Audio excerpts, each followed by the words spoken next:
John Asuncion, was such a big hit when he did our April 12th service on coping with social distancing that he has been asked back for an encore. Don't worry, I'll make sure it doesn't go to his head by reminding him that I've written more books than he has. John was a counselor for many years in the Hudson Valley before opening counseling right now. What could be better? You have a problem, John helps you solve it right now. He's going to talk to us today about how to heal from religious or spiritual abuse. So, back by popular demand, welcome back, John. Good morning. Thank you, Uncle Joe. It's always a pleasure to hear you read and to tell stories and to share. It's so heartwarming and very touching, so thank you for that. And thank you for this warm introduction.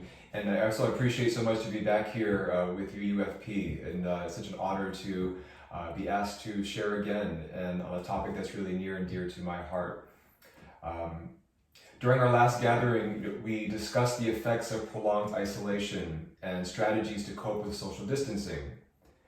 Today, we will address the harm of religious and spiritual abuse, examine tools to end the cycle of hate and hostility, and consider strategies to restore human dignity in both our personal lives and the spiritual communities to which we belong. A statement of caution before we begin. The content of our message this morning may be disturbing and upsetting. Abuse is a difficult topic to approach, and I believe it is my ethical obligation and my duty to warn us about the risks and the benefits of our conversation today. With regard to risk, our talk may evoke strong internal responses. It may prompt us to remember our own heartache and pain caused by religious and spiritual abuse. It may require us to face the harm we have personally endured in our lived experiences thus far. It may call us to think more critically about our own responsibility as human beings participating as members of a spiritual community such as UUFP. Benefits, however, may include the opportunity for us to gain greater understanding, enhance our awareness, and move in the direction of growth and self-development. Also, it may lead to the advancement of both our personal and communal healing from abuse. Additionally, as we prepare for our talk, I would like us to consider emotional and psychological safety.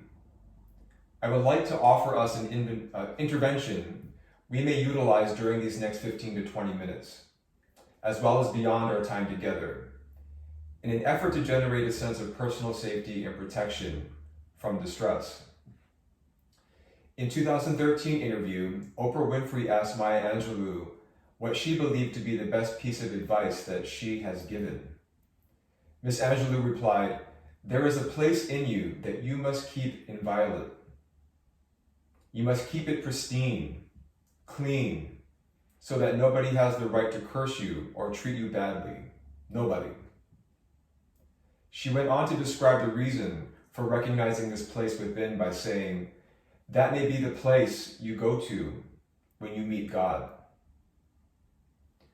I invite you now to imagine this place, a safer place within yourself, a place you may visit that is inextricably good and completely yours, a place where your spirit can find rest and rejuvenation. I invite you to visualize it. I ask you to engage your senses. What can you see? What can you hear? What can you smell? What do you feel? For me, my safer place embodies the ocean shore. It is my grandmother's garden filled with countless orchids that she tended. It is the love I have experienced in my most intimate relationships. It is bright, it is nurturing, it is warm. Your safer place is likely different than mine, as it is uniquely yours. I invite you to connect with the safer place within, should you experience distress during our time together, and invite you to return here in the days ahead. Let us define 3 terms as we begin. 1, spirit. 2, religion. And 3, abuse.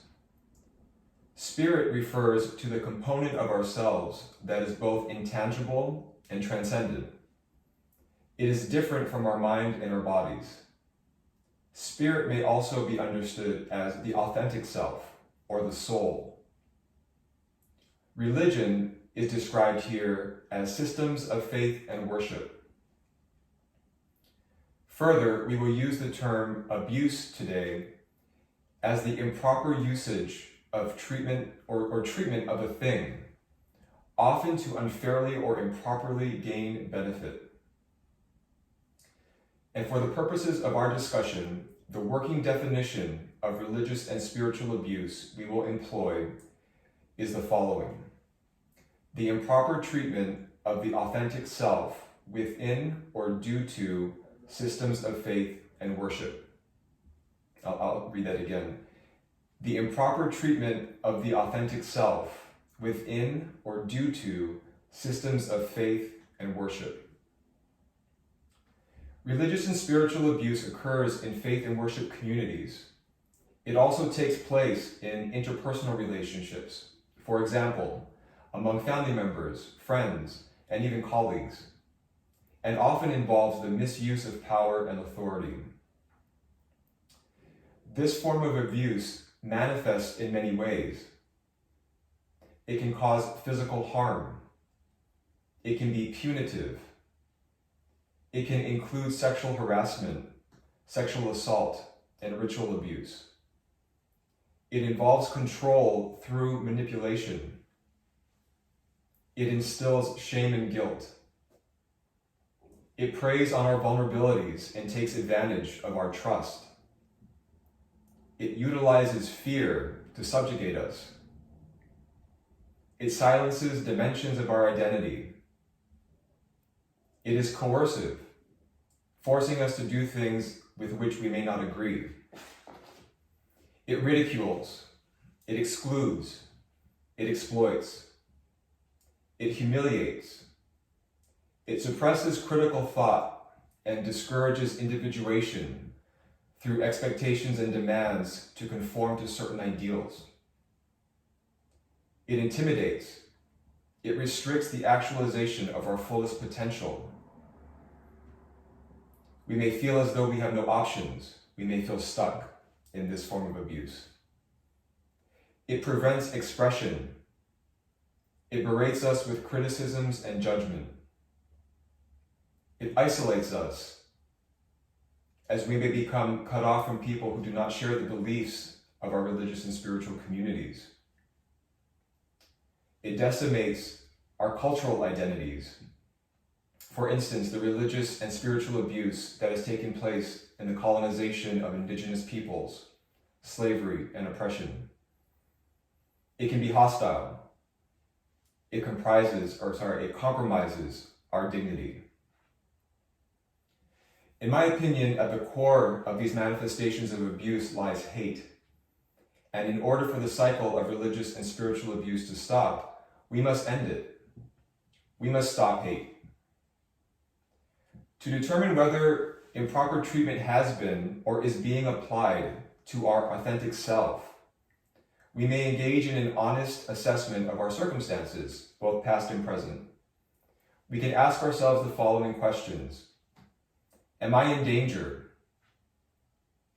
Am I being forced to do something I do not want to do or is misaligned with my values? Am I being shamed for thinking differently?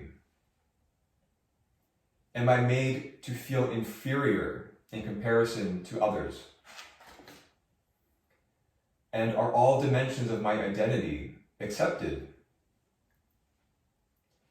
Additionally, it can be in our best interest to find the support of trusted friends and family members, as disrupting patterns of maltreatment may lead to consequences such as the loss of community as we know it, rejection from loved ones, and heartache. No matter, it is essential to keep in mind that these outcomes of ending the cycle of abuse are less important than ensuring our personal safety and well-being. Healing, in my estimation, healing from religious and spiritual abuse requires the installation and expansion of human dignity. It is intentional. And dignity here is defined as the state of or quality of being worthy of honor and respect. It is a sense of pride in oneself. And I believe abuse compromises and diminishes our human dignity.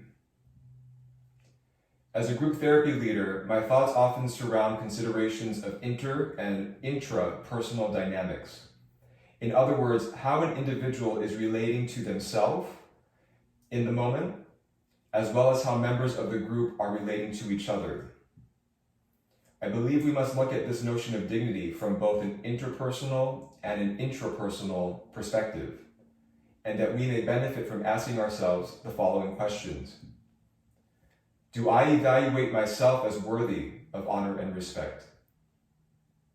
Do others treat me honorably and respectfully?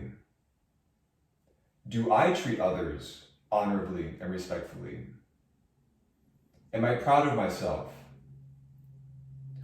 And what will I do with this information now that I've asked these questions and received this internal response?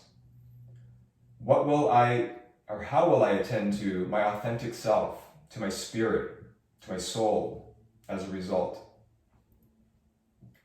Perhaps we might take the information with us into further self-reflection and create an opportunity to reimagine ourselves, our relationships, and our lives for the better.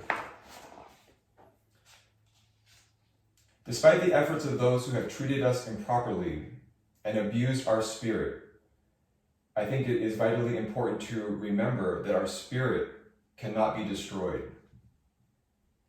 As mentioned earlier, Carl Jung stated, "I am not what happened to me. I am what I choose to become." We have a choice. We can become better than the people and the experiences that have caused us harm. And here are a few interventions to help us to get better, to restore dignity.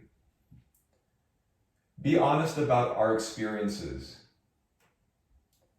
Encourage independent, critical thinking for yourself and for others. Question your reality. This term, question your reality, generally refers to the phenomenon of bewilderment and attachment that results from psychological and emotional abuse. However, I am excited about the notion of reclaiming this phrase. Instead, let us consider interrogating our reality. What beliefs have informed our self-conception and our understanding about the world? Where do they come from? Do these beliefs help us or do they hinder us? Additionally, we can consider what we lost or were denied as a result of the abuse.